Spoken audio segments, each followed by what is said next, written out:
dyan. Pasok. Uy.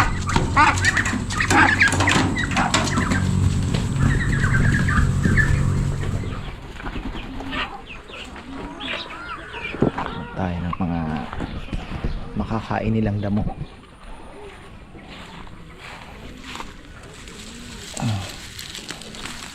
Maganda ngayon magbunot dahil malambot.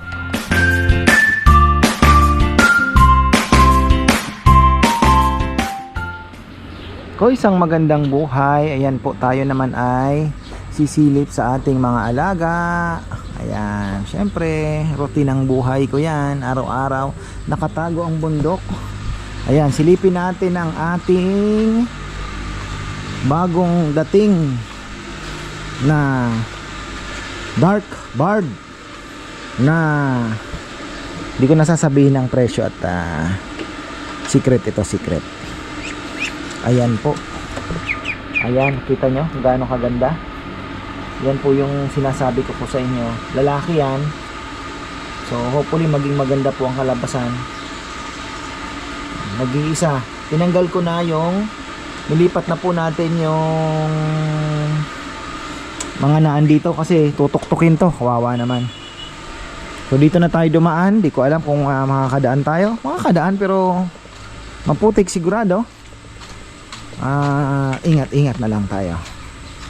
Meron na namang nangangain ng ano kayang insekto ang nangangain. Yan o, pinuputol nila. Pero maganda din kasi parang napupruning yung mangga. Ayan o, kumakain talaga. Silipin natin. Pinalagyan ko na ng ipa ni kay Kongkong. Maputik po, maputik. Ako, kakapal na naman yung ating tsinelas. Kakapal yung ating tsinelas dito. Aro. Maghapon po yung lintik-lintik. Alam sa Kapampangan, lintik-lintik. Parang ambon. Maghapon, madulas. Kapit, kapit kamay. Kailangan apakan yung oregano. Oh, ang dami na namang bunga. Ayan oh. Talbusan ito pero hindi na po magandang pang talbos. Ay, bili ako ng manok. Sabi ko pang tinola. Nagbago ang ulat. Naging adobo. Bumili pa naman ako ng sili. So ayan oh. Linagyan na po nila ng ipa. Tapos binuksan na. Para yung ating mga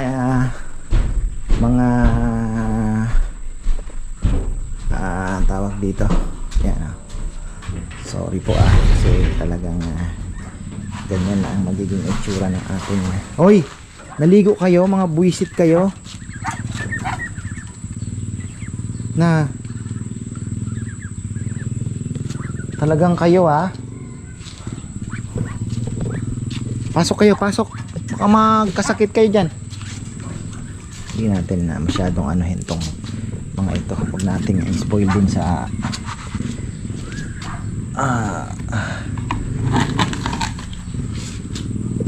pasok, pasok. Doon kayo, doon. Nagustuhan nyo yung paliligo. Sasarado muna natin. Doon. Ay, ito, sarado muna natin to. Oh, doon kayo, doon. Ganda ng kulay nito, nagi-green oh. Bronze. Oh, ganda. Pasok. Pasok. Pasok. Pasok. Pasok. Ay, takot kayong pumasok dyan. Pasok. Uy.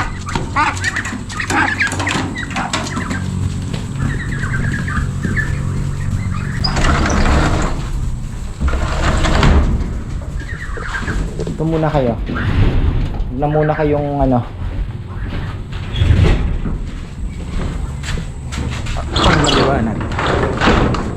Ito.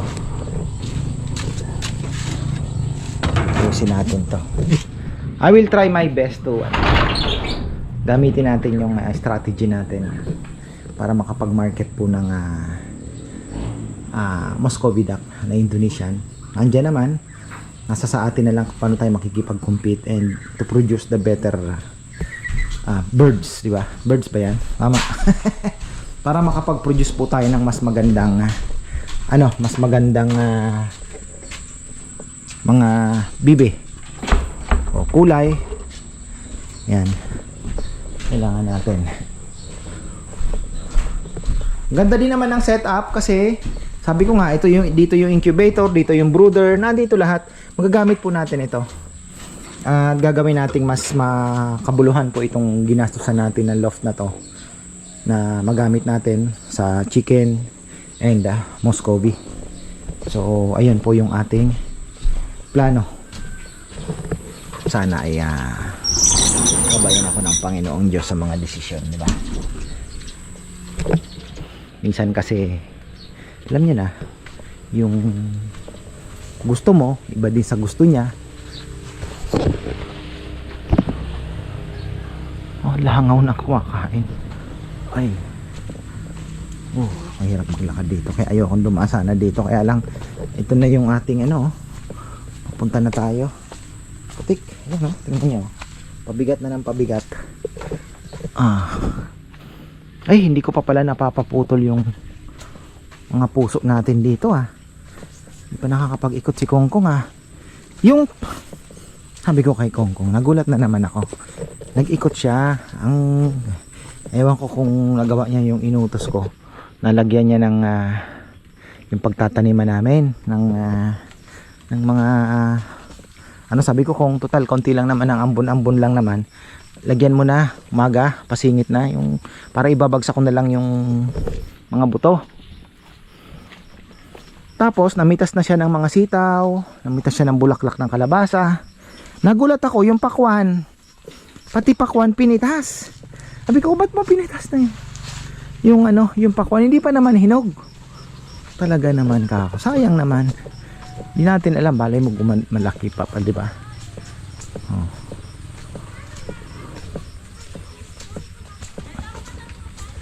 Marami tayong ano wow, mukhang okay naman. Kulang lang ng ilang puno yung ating papaya. Ayan marami-rami din. Pagka yan po ay na ano natin, napabunga natin ng maganda, marami din po yan. Marami mapapasaya. Ay, eto, mapapasaya ang manok. Ay, nasa kabila na talaga yung ating mga alagang bibi. Basta wag lang tatawid sa kabila. Okay lang yan. Okay lang yan. Okay lang. Okay lang. Nandun na sila sa kabila. Pati yung malaki tumawid na rin dun. Nangunguha ng dahon ng dahon ng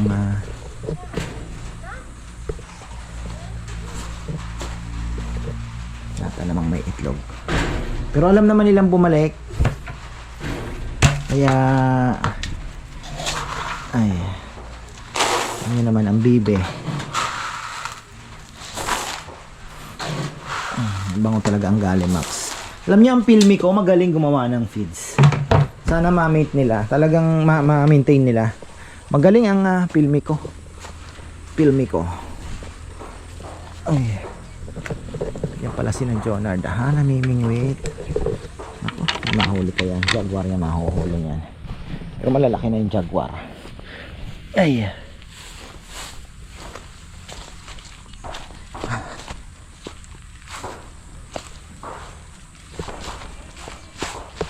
putik. Madulas.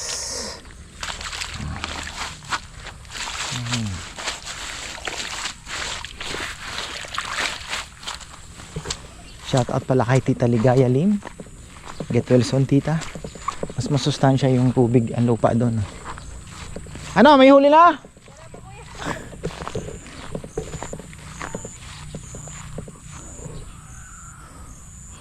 Din natin mag-enjoy masyado yung gawin natin po. Walang gam dito. Kasi kung pinitas yung ano dyan, sayang.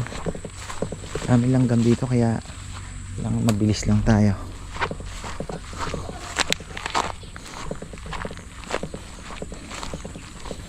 Si Mike yun, sa natin nagtatrabaho sa asawa ni Jonard. Jonard, yung isa sa mga magaling ding welder yan na gumawa ng kubo. Parang ano na rin natin yan eh.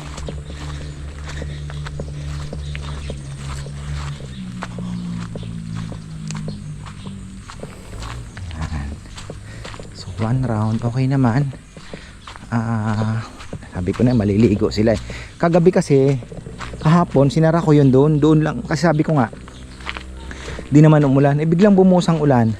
Kagabi gusto ko na silang papasukin, tinamad na ako.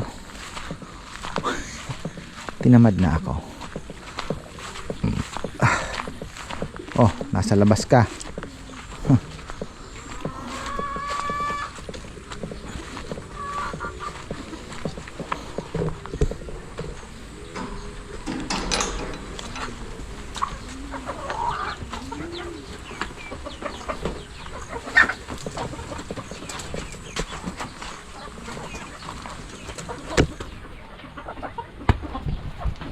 Alam ko favorite niya yan.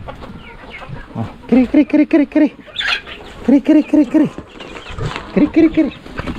Hilig niya talaga oh. Napakan niya na yung puro ipot na yung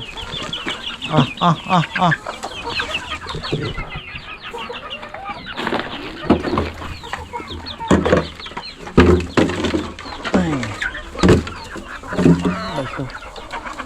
What is this?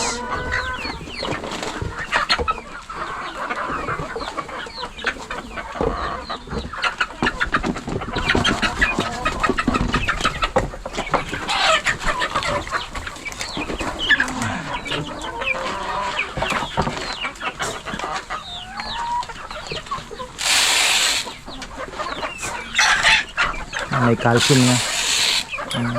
May calcium yan. Atobi, calcium.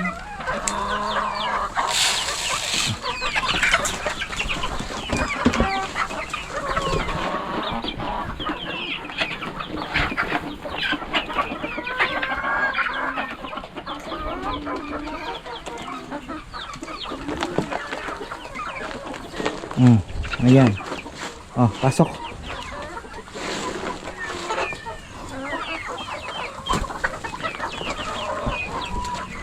Hoy!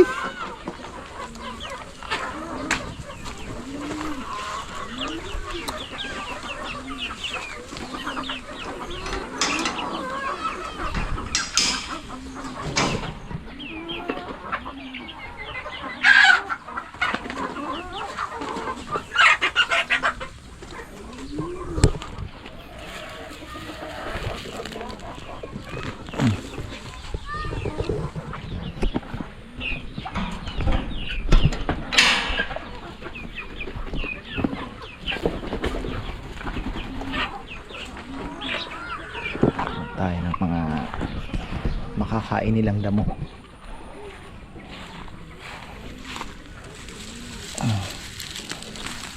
Maganda ngayon magbunot dahil malambot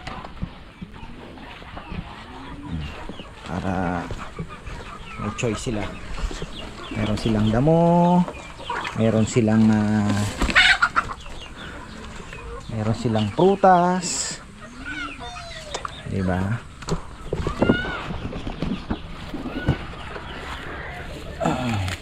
Ang gaan, no? Sarap bumunot ah. Galing ah.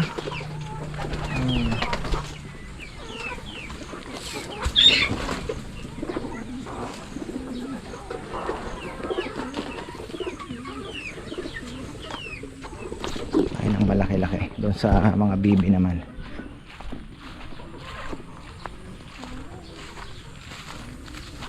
Ganda.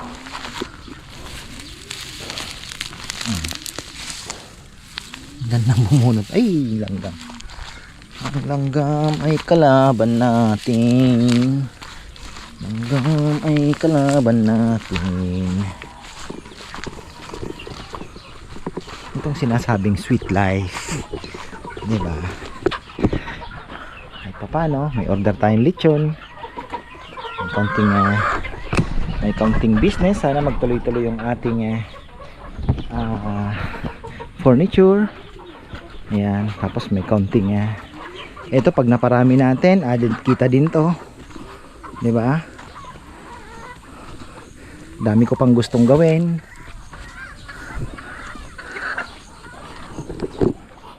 Okay na.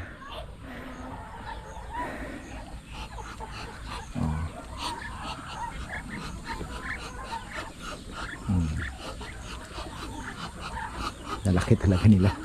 Yung barako po malalaki talaga. Yung mga ducks na ano, jumbo line talaga sila. Malalaki. Nasa mga 5 kilos siguro yan. Mga 4 to 5 kilos yung mga average na barako. Pero meron pa pong mas malalaki dyan. Maabot ng 7 kilos.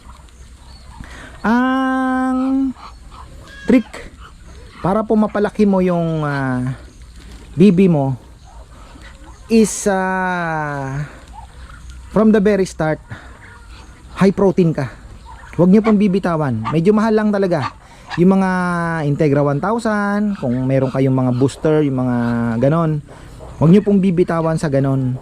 Huwag nyo pong kaagad na nasa 2 months pa lang, nasa 2 months na, 2 to 3 months, ibibitawan nyo na sa high protein at pagsuswitch na po kayo doon sa darak o sa azola man na parang kasi pag nagsama ka na kasi ng mga ganon, yung mga gulay na ginayat, yun na po yung ibig sabihin dapat na-reach niya na yung full potential niya. Pero kung let's say kaya pa sanang lumaki, nag-switch na po kayo sa ganon na may darak, hinaluan ninyo ng yung mga ginayat na mga gulay, mapipigilan po yung paglaki nila. Yun kanya-kanyang opinion tayo at observe, depende po sa experience ninyo. Pero ako ganun talaga, dapat simula sa umpisa high protein ka na. Huwag niyong bibitawan hanggat di pa siya nakukuha niya talaga yung full potential niya. Pag nakuha niya na yung full potential niya, pwede na pa kayong mag-switch paunti-unti, magtipid na tayo, lalo na po sa mga breeder. Okay yun. Tapos makikita nyo naman sa pangangatawan. Tapos syempre bakuna, importante sa mga sisiw na bibe. Yun nga, babakunahan ko kasi yung nagbigay, hindi rin daw siya nagbabakuna. Sabi ko tol, napaka-importante ng bakuna. O nga sir, sabi niya gusto kong pag-aralan. So marami po ang nag-Indonesian duck, nag-Muscovy duck na hindi naniniwala sa bakuna. Lagi nilang sinasabi matibay yan. Pero tingnan nyo po, marami pong nakapost yung parang yung walang lakas yung leeg, tapos parang nangingisay. Mauubos po yung inyong lalo na yung mga 2 months old ninyo, yung mga juvenile ninyo. Yun ang mga pinaka prone sa ganong sakit. Makasurvive man yung maliit, pero yung mga po ninyo talagang mauubos. Kaya ayun, dapat talaga may bakuna. Marami kasi ang naniniwala matibay naman ang bibe. Herbal naman, malakas naman po sa vitamins yan. May mga herbal po tayong ginagamit. Hindi po madadala sa ganun yan. Pagka tinamaan kayo, kahit gaano kalakas ang immune system, lalo niya mga NCD na yan, Newcastle disease, tapos ka dyan, mauubos. Sayang po yung pinaghirapan, diba? Magkano lang naman yung bakuna? Halos 1,000 na yung kayang gamutin, mabakunahan ng isang tawag dito, isang halo na more or less 250 to 300 pesos na B1, diba? Sayang naman. So tayo, ganun ang gagawin natin. Manok, bibe, lagi mo may ganun. Ay, napadaldal na naman ako. 18 minutes, wow. Sabi ko nga, wala naman tayong sapilitan sa vlog na to dahil ako naman, I'm just sharing my sweet life, ika nga. Wala na rin po kasi akong time din na lalabas pa, those were the days. Kung gagawin ko man po is for enjoyment na lang talaga.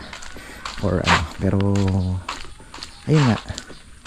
Eto, okay na tayo. May negosyo naman na tayo. At importante nag-i-enjoy, healthy yung mga bata, walang sakit. May kaunting ipon.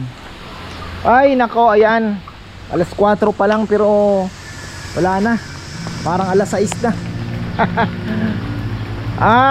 Hindi na ako makapunta doon. Okay naman na yung ating mga bibi. Kinulong na muna natin. Tapos checkin natin tong bago nating bibi. Hindi pa ako nakapagbakuna pero babakunahan natin to Babakunahan po natin to. May ilaw pa yan para naman, uy, ano, mag-isa ka lang dyan. Ang ganda ng kulay na ito. Kita nyo naman po.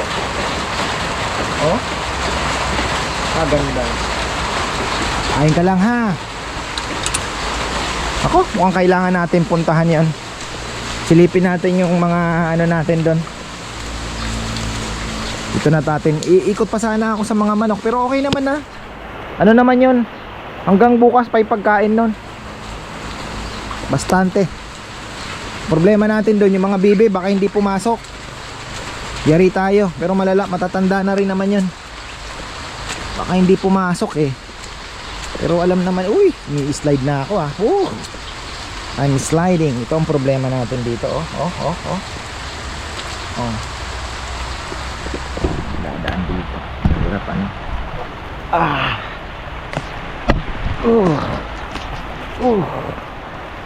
Aapak ka na dito. Yan ang technique dyan. Grabe. So gagawan po natin ng paraan yan kung paano natin. Maglalagay ako ng ano kayang pwedeng ilagay dyan. Hollow blocks o yung magpapa-assemble tayong semento, block para matungtungan. Baka titiis tayo dyan ganyan. Titiis tayo. Kumusta kaya? Wala pa naman ilaw dito. How are you? Shoutout pala kay brother Namra Padpad. Ano? Yan, wala nang tubig. Meron pa. Oy, kumusta kayo? Ang tuyo na. So ganito po ang gagawin natin. May ipa. Madilim ano? Makita nyo. Ayan o, may ipa. May ipa ng palay. Bala ko harangan pa ito na medyo mataas. Yun din, lagyan din natin ng harang na medyo mataas para may ipa to. Yung dulo na andoon yung mga yung pugad. So okay lang po yan kasi yan kahit iputan nila ma-absorb nung na ang tawag dito nung ipa. And then yung mga pinagkataman, search natin kung pwede yung ilagay. Pero ating pwede din naman, nakikita ko yun eh, yung mga pinagkataman po ng kahoy. Tapos ito, bubuksan na natin. Bubuksan po natin yan. Tatanggalin po natin ito, baka magamit pa natin to. Mga ano natin, mga palochina. Baka magamit pa natin yan. Ganda pa yan. So pwede nating anuhin yan. Kasi bubuksan nga natin to. Sasara natin hanggang dito. So may sunlight pa rin makakapasok. Pasok pa rin po yung araw. Maarawan pa rin sila. Yun yung ating na ano. Ayan okay naman na, tuyo na. Tuyo na yung ano, hindi na po sila medyo madilim, pasensya na. Pagkain nila dito. Tubig. Ayan. Para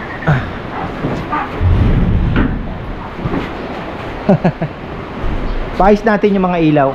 Siyempre, para pagkagabi, parang konti bibisita tayo. Gusto nating makita, mag-unwind ng konti, di ba? Pwede mong bisitahin ng gabi. Pwede.